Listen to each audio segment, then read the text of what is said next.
Good morning, students. Hope you all are doing well. So let's begin one of the most interesting chapter today, that is federalism. Federalism, the word FEDERALISM,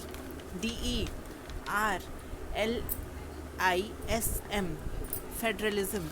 federalism का ये जो F है ना, जो starting word F itself denote F means freely power sharing. Okay, तो याद रखियो, जब भी कोई आपसे पूछे what do you mean by federalism, तो पहला जो दिमाग में आना चाहिए एफ से क्या होता है ना, फ्रीली शेयरिंग पावर.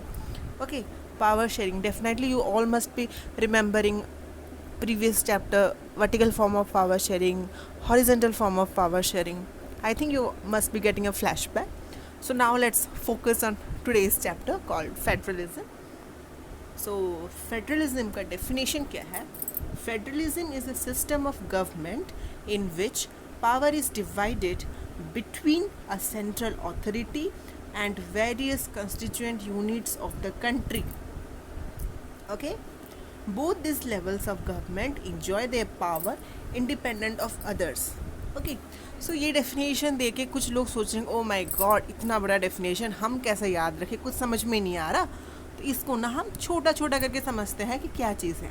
तो federalism is a system of government. ये तो पता चल रहा है, ये एक व्यवस्था, एक सरकारी व्यवस्था है जिसमें कि in which power is divided between central authority and various constituent units of the country.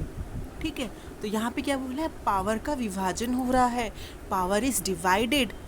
कहाँ कहाँ डिवाइड हो रहा है, हम में और तुम में नहीं. Power is divided between the central authority and its various constituent units. ठीक है, तो आप लोगों में से बहुत जन के दिमाग में ना घुस नहीं रहा होगा, what do you mean by central authority, what do you mean by constituent units. तो भैया बच्चों समझ लो, इंडिया एक नेशन है, अनडाउटेडली इंडिया. मैप सबके चाहे दिमाग में आ रहा होगा मैप. तो इन टोटल क्या हो गया, इन टोटल अगर हम डायग्राम को देखिए, अगर अपने पिक्चराइज करें तो वो क्या होता है, इंडिया. पर इंडिया के अंदर कुछ कुछ टुकड़े होते हैं. अब बोलोगे टुकड़े क्या है, इंडिया का एक पार्ट है दिल्ली, इंडिया का एक पार्ट है गुजरात, इंडिया का एक पार्ट है उड़ीसा. अब डायग्राम आ रहा है ना, इसी छोटे छोटे इकाइयों को मिलने का मतलब मिलकर उनके समूहों को तो इंडिया बोला जाता है, भारत बोला जाता है. ठीक है, तो ये जो छोटे छोटे इकाई हैं, छोटे छोटे यूनिट्स हैं, इसे ही बोला जाता है कंस्टिट्यूएंट यूनिट्स. ठीक है, a central authority means the centre, the main power. ठीक है, तो I repeat once again, federalism क्या है, it's a system of government in which power is divided between central authority and its various constituent units of the country.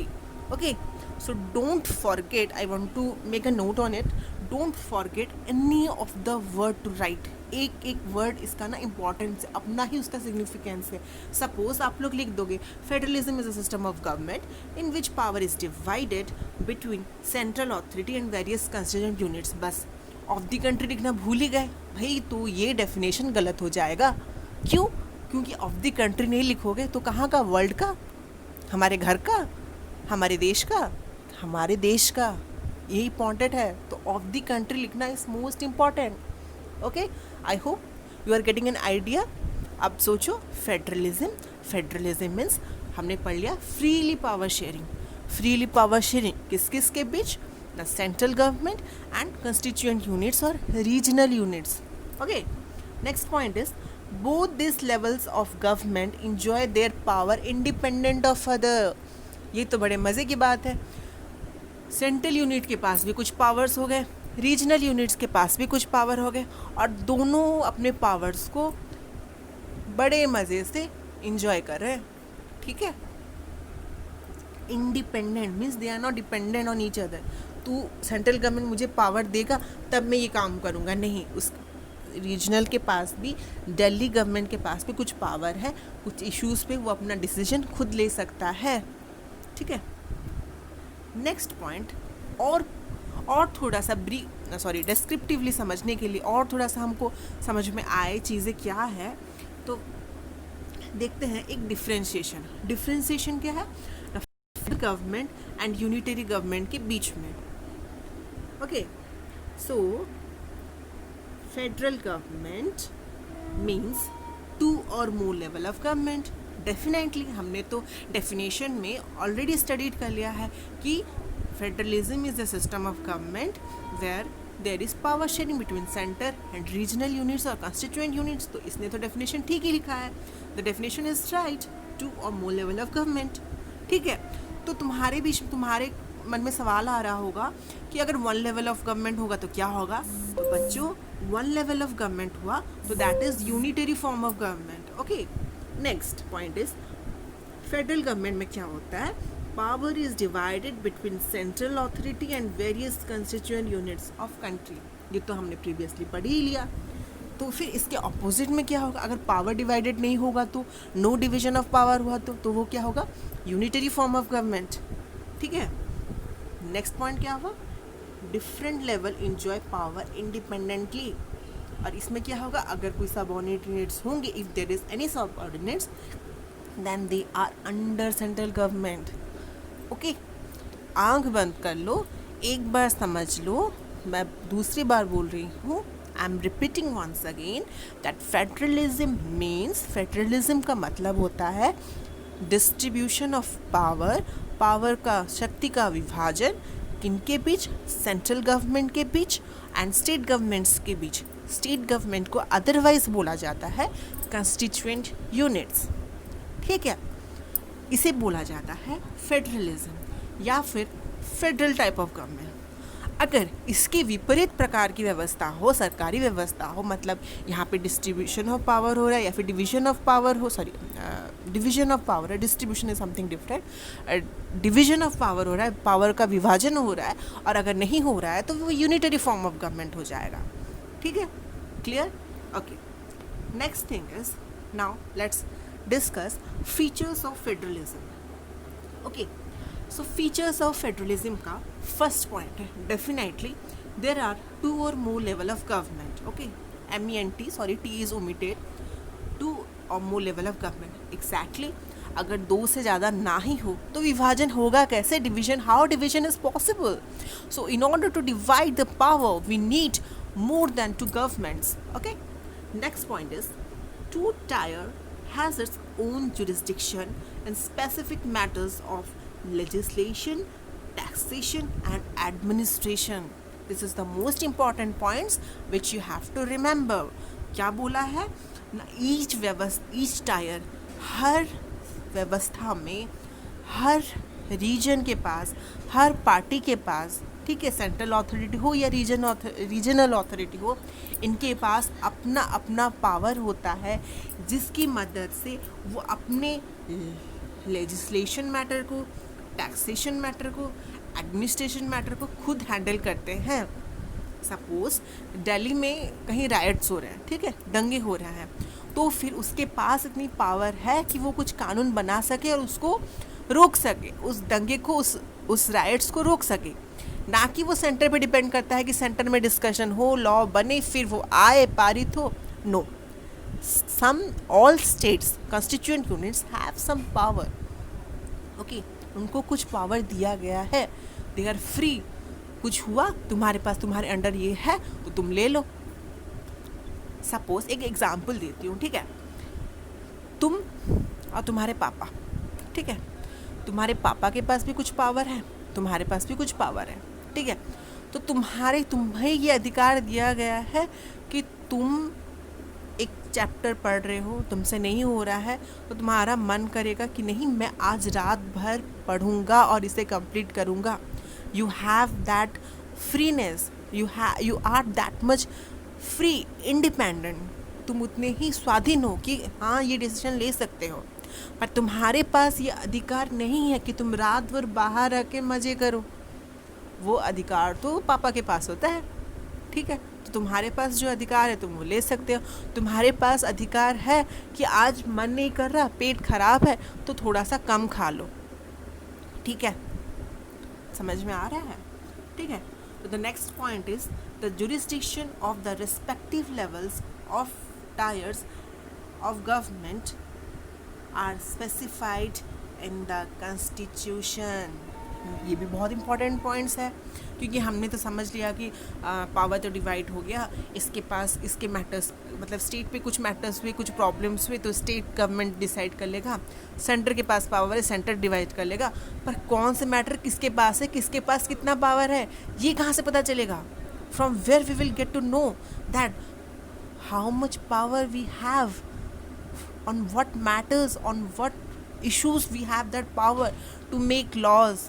Okay, so all these issues, किसको कहाँ कितना मिलना है, ये सारी चीज़ें स्पेसिफाइड इन द कॉन्स्टिट्यूशन.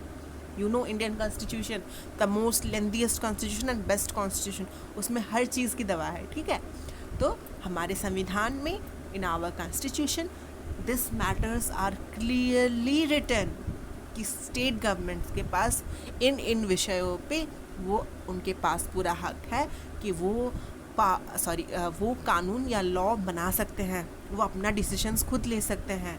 ठीक है.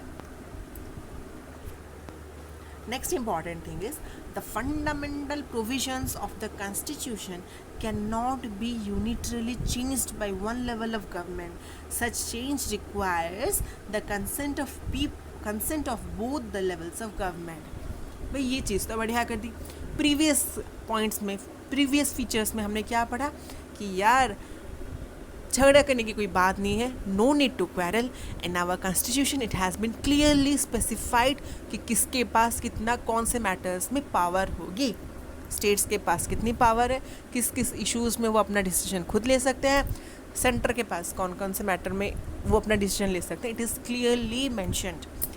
बट भाई क्या होता है ना, एक सपोज दिल्ली गवर्नमेंट के पास कुछ पावर्स है कि वो बना सकता है. ठीक है, दिल्ली गवर्नमेंट के पास पावर है कि अगर कुछ राइट्स हुआ, कुछ झगड़ा वगड़ा हुआ, धक्का मुक्की हुआ, तो वहाँ पे वो अपना डिसीजन ले सकता है कि भाई चुप बैठो, सबको जेल में घुसा दूंगा मैं, ले सकता है. ठीक है. बट ऑल ऑफ सडन एक टेररिस्ट अटैक हो गया, ठीक है, एक आर्म्स रिबेलियन हो गया, तो उस मैटर में स्टेट अपना राय नहीं सुना सकता. ठीक है. और अगर सुनाना है तो central government and state government के बीच में म्यूचुअल अंडरस्टैंडिंग होनी चाहिए, म्यूचुअल डिस्कशन होना चाहिए, तब जाके कंक्लूजन निकलेगा. No single government has the right और authority to take decision unilaterally.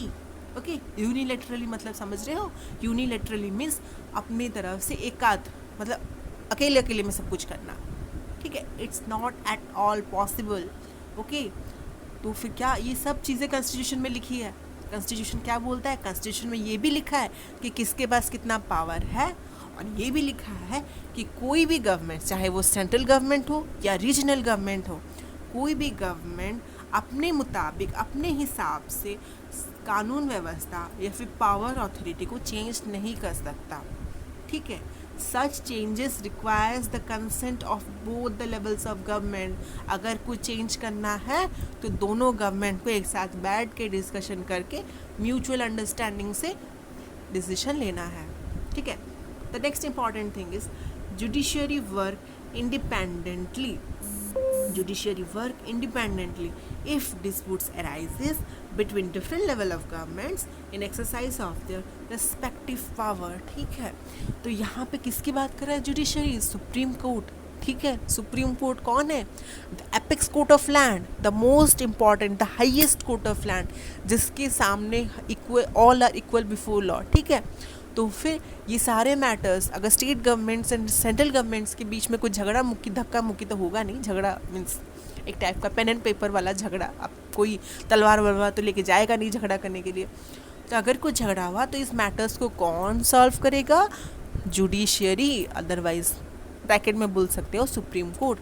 The supreme court has which works independently.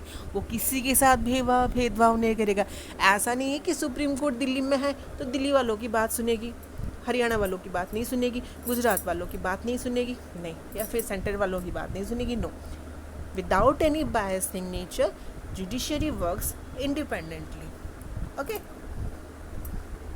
Next, sources of revenue for each level of government are clearly specified to ensure its financial autonomy. Okay.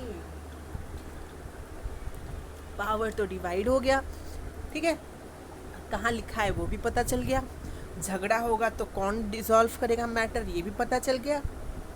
अब पैसा चाहिए, पैसे के बिना काम कैसे चलेगा। The source of revenue for each level of government are clearly specified to ensure its financial autonomy, ठीक है, कोई चोरी नहीं कर सकता। कॉन्स्टिट्यूशन में लिखा है स्टेट गवर्नमेंट को फाइनेंशियली कितना पैसा देना होगा, सेंट्रल गवर्नमेंट के पास कितना पैसा होना चाहिए, कुछ मतलब डेफिशिट हो गया, सरप्लस हो गया तो कैसे मैटर्स को डील करना है, everything is clearly specified. Okay, so कुछ घुलमिल मतलब वो घुलचक्कर कुछ नहीं हो सकता। Okay, it has dual objective, last but not the least, which you have to remember, federalism. The concept of federalism has two main objectives. The one is to safeguard and promote unity of the country, and the second one is to accommodate regional diversity. Okay, so दो main objectives क्या है federalism, why federalism को कितनी क्यों क्यों क्यों इतना importance दिया जा रहा है, because फेडरलिज्म के मदद से, because by federalism we can safeguard and promote unity of the country. Okay, हमारे देश का जो यूनिटी है उसको हम प्रोटेक्ट कर सकते हैं, we can preserve. Okay, and next important point is to accommodate regional diversities. Of course we know that, for example India का ही ले लो अभी के लिए, India is a vast nation with have a huge regional diversities. बहुत प्रकार के लोग हैं, जनजाति के लोग हैं, चिंताधारा अलग अलग है, तो उन सब के समागम को, उन सबको एकत्रित करने के लिए फेडरलिज्म की ज़रूरत है। और फेडरलिज्म का ऑब्जेक्टिव, उद्देश्य, सिद्धांत ही यही है कि यार जो भी हो जाए, जितने भी डाइवर्सिटीज़ हों, जितने भी मनमुटाव हों, पर सबको एक साथ पकड़ के आगे बढ़ना है। Okay, thank you.